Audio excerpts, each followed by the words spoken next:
আসন বদলে মেদিনীপুর থেকে বর্ধমান দুর্গাপুর। হারের পর ফের বিস্ফোরক দিলীপ ঘোষ। আসন বদলের সিদ্ধান্ত নিয়ে প্রশ্ন তুললে বিজেপির প্রাক্তন রাজ্য সভাপতি। তার দাবি, ভোটের ফলেই প্রমাণ হয়ে গিয়েছে যে আসন বদলের সিদ্ধান্ত ভুল ছিল। ঘুরিয়ে বঙ্গ বিজেপি নেতৃত্বকেও তোপ। রাজ্য বিজেপির সাংগঠনিক দুর্বলতা নিয়েও প্রশ্ন তুললেন দিলীপ ঘোষ।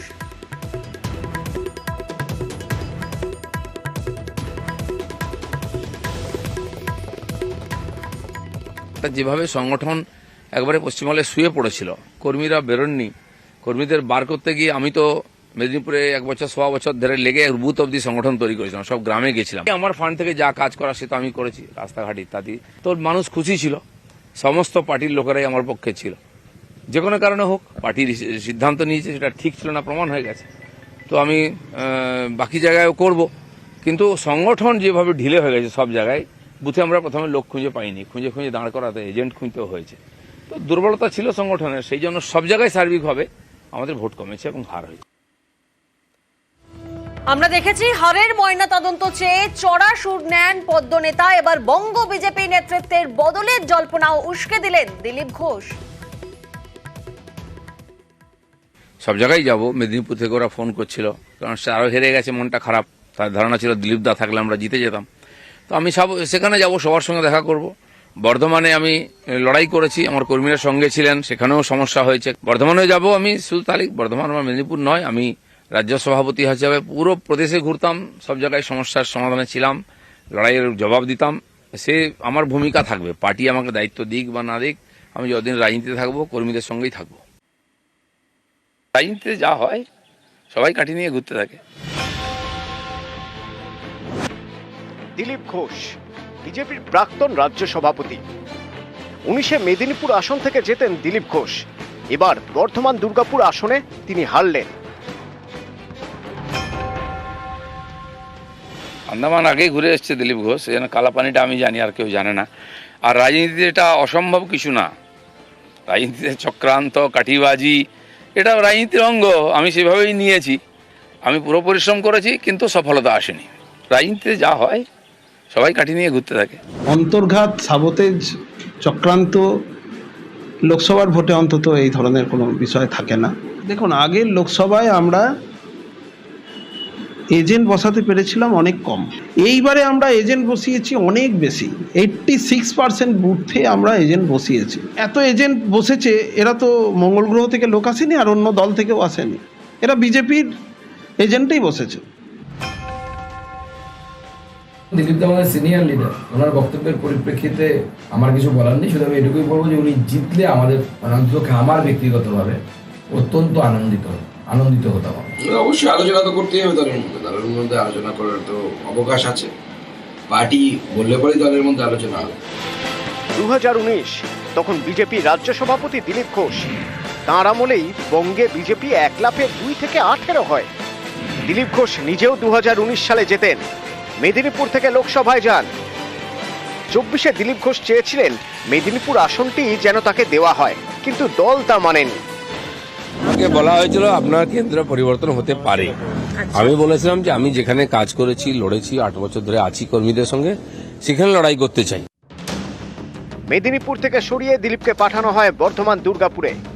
এখানে তৃণমূলের কীর্তি আজাদের কাছে হারলেন দিলীপ ঘোষ। দলও ধরাশায়ী হলো বঙ্গে। দিলীপ দা আমাদের সিনিয়র লিডার, ওনার কেন্দ্র সত্যি চেঞ্জ করা হয়েছিল, তার ফলে হয়তো 50,000-এর মতো ভোটে মনে হয় উনি হেরে গেছে। আমি এক্সপেক্ট করিনি, আমি ভেবেছিলাম উনি যে ধরনের নেতা, যে কোনো সিট থেকে উনি জিতে আসবেন, এটা আমার ধারণা ছিল। এটা ঠিক যে আমরা গত 21 অব্দি এগিয়েছি, লড়াই করেছি, বহু কর্মী শহীদ হয়েছেন। তার পরিণামে আমরা 18 সাংসদ এবং 77 MLA পেয়েছিলাম। কিন্তু যে কোনো কারণে হোক, ওইখানে আমাদের গ্রোথটা আটকে গেছে। তো আমরা এগোতে পারিনি এই গত 3-4 বছর। সেটা আজকে ভাবা দরকার আছে, কেন দাঁড়িয়ে গেছি এক জায়গায়। যে গতিতে আমরা এগোচ্ছিলাম, সারা দেশে তো আলোচনার বিষয় ছিল, কর্মীদের মধ্যে উৎসাহ ছিল। এবারে আশাও করেছিলাম সবাই, কিন্তু আমার মনে হয় কোথাও না কোথাও ফাঁক থেকেছে, লড়াই সেভাবে হয়নি, সব কর্মীরা নামেনি। এটা নিয়ে চিন্তাভাবনা করার দরকার আছে। দিলীপ ঘোষ একজন অনুভূতিপ্রবণ মানুষ।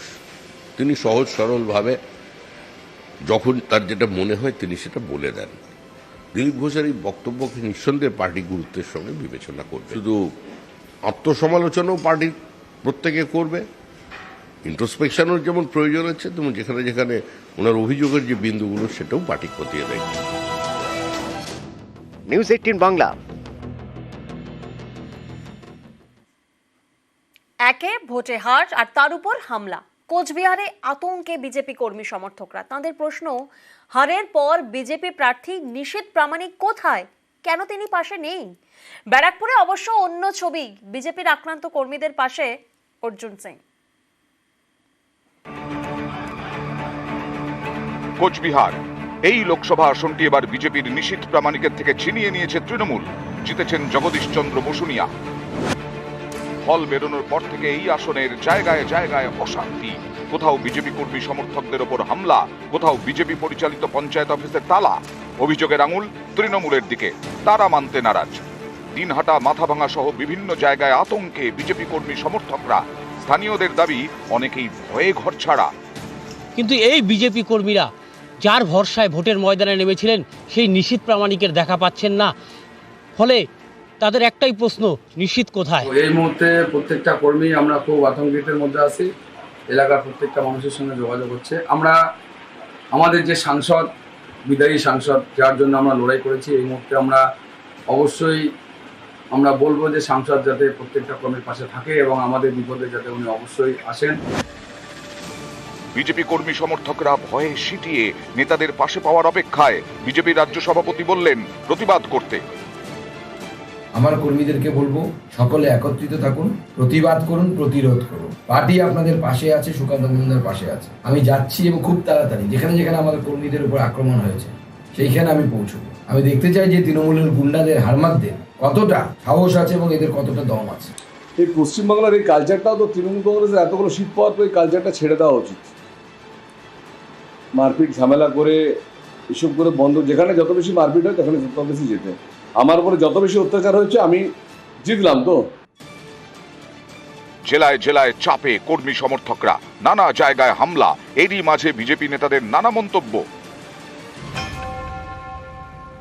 পশ্চিমবঙ্গের মতো জায়গায় যেখানে তৃণমূল কংগ্রেসের মতো একটি শক্তিশালী দল আছে, রিজিওনাল পার্টি যাদের ন্যাশনাল অ্যান্টি ইনকামবেন্সি নেই, সেই দলের বিরুদ্ধে 12টা সিট পাওয়া কিন্তু আমার মনে হয় খুব কঠিন কাজ। আমাদের কিছু ভুল ত্রুটি ছিল যেটা আমরা বুঝতে পারিনি। যারা সিনিয়র পলিটিক্সের সিনিয়র তাদেরকে সামনের সারিতে আনলে অনেকটা কাজ হবে, যেটা একটা ভুল। এবার বারাকপুর আসনও ধরে রাখতে পারেনি বিজেপি।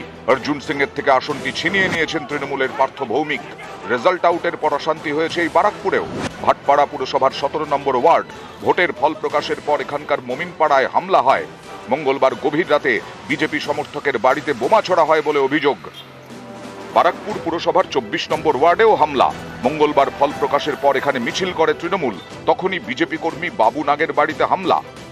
কোচবিহারে বিজেপি কর্মী সমর্থকরা নিশীথ প্রামাণিককে পাশে পাননি। তবে বারাকপুরে আক্রান্ত দলীয় কর্মী সমর্থকদের পাশে দাঁড়ান অর্জুন সিং। তাদের বাড়ি যান, পরিবারের সঙ্গে কথা বলেন।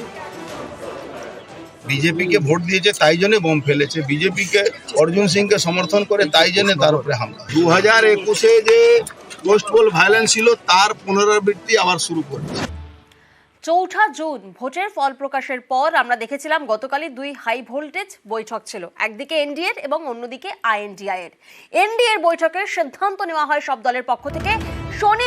শনিবার তৃতীয়বারের জন্য শপথ নেবেন নরেন্দ্র মোদী। মোদী নেতা, মোদী প্রধানমন্ত্রী। শনিবার তৃতীয়বারের জন্য শপথ নরেন্দ্র মোদীর। নির্দিষ্ট শর্তে সমর্থন জেডিইউ টিডিপির। অর্থ, রেল, নগরোন্নয়ন সহ প্রায় 10টি মন্ত্রক দাবি করা হয়েছে। শুক্রবার ফের এনডিএর বৈঠক।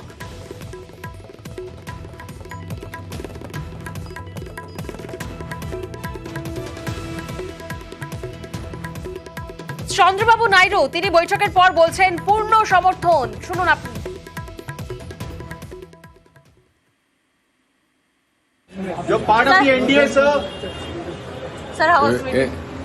How can we contest elections if you are not a part of NDA? 3 parties combined we collected. Why you got that doubt? I don't know. Sir, how was the meeting? How was the meeting, sir? Good. বিজেপিকে চাপে রাখার কৌশল, নিঃশর্ত নয়, শর্ত সাপেক্ষে এনডিএকে সমর্থনে রাজি টিডিপি এবং জেডিইউ। তাদের দাবি রেল, অর্থ, আইটি, আইনের মতন 8 থেকে 10টি মন্ত্রক। দেখুন। M for Modi, N for Naidu, N for Nitish. এই দুই এন জোটে থাকলে তবেই কেন্দ্রে এনডিএ সরকার। জানা গেছে টিডিপি এবং জেডিইউ দুদলই শর্ত দিয়েছে। জেডিইউ এবং টিডিপি মিলে 8 থেকে 10টি মন্ত্রকের দাবি করেছে। রেল, অর্থ, নগরোন্নয়ন, সড়ক পরিবহন, তথ্য প্রযুক্তি, আইনের মতো মন্ত্রক। 14 এবং 19-এর মতো এবার একাই ম্যাজিক ফিগার ছুঁতে পারেনি বিজেপি। তাই এবার কেন্দ্রে বিজেপির সরকার নয়, হবে এনডিএর সরকার। এনডিএর সরকার করতে জেডিইউ এবং টিডিপির সমর্থন মাস্ট, কারণ এই দুই দলের হাতে আছে সংখ্যা। নীতিশ কুমারের জেডিইউ এর আসন সংখ্যা 12 আর চন্দ্রবাবু নাইডুর দল টিডিপির ঝুলিতে 16। এনডিএর এবার আসন সংখ্যা 292, অর্থাৎ এই দুই দল সরে গেলে সেটা কমে হবে 264, যা ম্যাজিক ফিগার 272-এর কম। অর্থাৎ এনডিএর ভরসা এখন চন্দ্রবাবু নাইডু এবং নীতিশ কুমার। দুজনেই দীর্ঘদিন এনডিএ শিবিরে ছিলেন। 19-এর লোকসভা ভোটে চন্দ্রবাবু নাইডু ছিলেন বিরোধী শিবিরে। এবার অবশ্য এনডিএর শরিক হিসেবে লড়াই করেছে তার দল টিডিপি। অন্যদিকে নীতিশ কুমার একাধিকবার এনডিএ ছেড়েছেন। বিজেপি বিরোধী ইন্ডিয়া জোটের সলতে পাকানোর সময়ও তিনি ছিলেন সামনের সারিতে। পরে ইন্ডিয়া ছেড়ে এনডিএতে যোগ দেন নীতিশ। বুধবার দিল্লিতে এনডিএর বৈঠক হয়। সেই বৈঠকে উপস্থিত ছিলেন নীতিশ কুমার এবং চন্দ্রবাবু নাইডু। দুজনেই এনডিএ সরকারে যোগ দিতে একাধিক মন্ত্রকের দাবি করেছেন। সরকার গড়তে এই দুজনই বিজেপির বড় ভরসা। নিউজ 18 বাংলা। বিজেপিকে সমর্থনে মন্ত্রক শর্ত জেডিইউ টিডিপির। হাতি কাদায় পড়লে ব্যাঙেও লাথি মারে। 24-এর ফলের পর এনডিএ নীতিশ নাইডুর দাবি নিয়ে মন্তব্য করলেন দিলীপ ঘোষ। রাজনীতি এটাই, হাতি কাদায় পড়লে ব্যাঙেও লাথি মারে।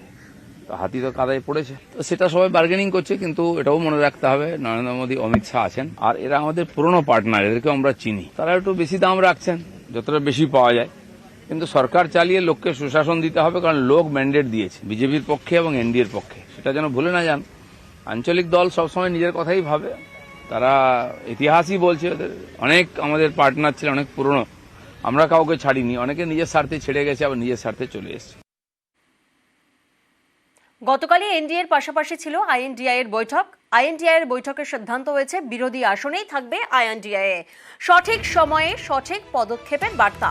বিরোধী হলেও কৌশলী রাজনৈতিক বার্তা। দিল্লিতে বিরোধী জোটের বৈঠকের সিদ্ধান্ত চূড়ান্ত। একক সংখ্যা গরিষ্ঠতা না পাওয়া বিজেপিকে চ্যালেঞ্জ।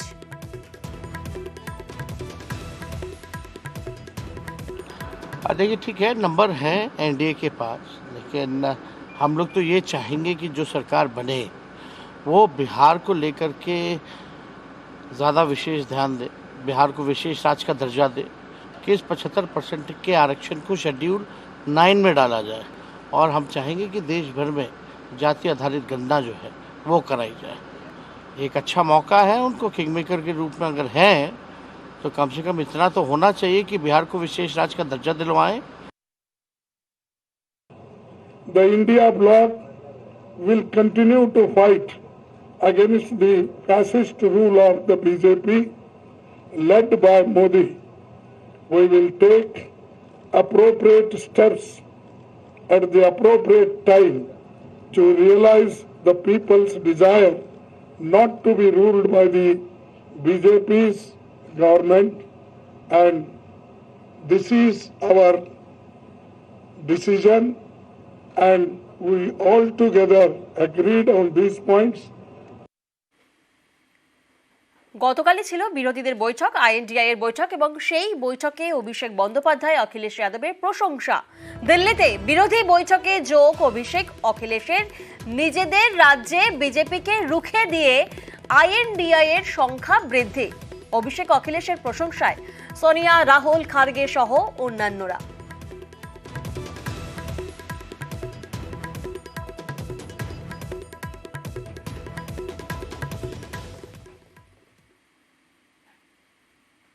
আমরা দেখলাম একদিকে যখন আইএনডিআই এর বৈঠকে প্রশংসায় পঞ্চমুখ অন্যান্যরা অভিষেক এবং অখিলেশকে নিয়ে, তখন অন্যদিকে আবার জয়ী তৃণমূল প্রার্থীদের নিয়ে বৈঠক ডাকলেন মমতা বন্দ্যোপাধ্যায়। বৈঠকে থাকবেন অভিষেকও। শনিবার বিকেলে 29 জন জয়ী তৃণমূল প্রার্থীকে নিয়ে বৈঠক ডাকলেন তৃণমূল নেত্রী। লোকসভা ভোটে বিপুল জয় তৃণমূলের, আর এবার জয়ী তৃণমূল প্রার্থীদের নিয়ে অর্থাৎ নবনির্বাচিত সাংসদদের নিয়ে কালীঘাটে বৈঠক ডাকলেন তৃণমূল সুপ্রিমো মমতা বন্দ্যোপাধ্যায়। আর ভোটের ফল নিয়ে বিজেপিকে কড়া আক্রমণ অভিষেকের। बीजेपी का जितना भी भविष्यवाणी है, मैं हर एक बीजेपी का सेंट्रल लीडरशिप को हाथ जोड़ के अनुरोध करूंगा कि भाई बंगाल के हर एक चुनाव में ऐसे प्रेडिक्शंस अब करते रहिए। आप 200 पार कहे तो तृणमूल को 200 पार आया, आपने कहा 30 सीट जीत के आएंगे तो तृणमूल 38 सीट जीत के आया। अब ऐसे प्रेडिक्शन जितना करेंगे वो हमारे पक्ष में मैंडेट आता रहेगा। मैं उनका हृदय से आभारी हूं और हर एक बीजेपी का नेता का मैं अभिनंदन करता हूं।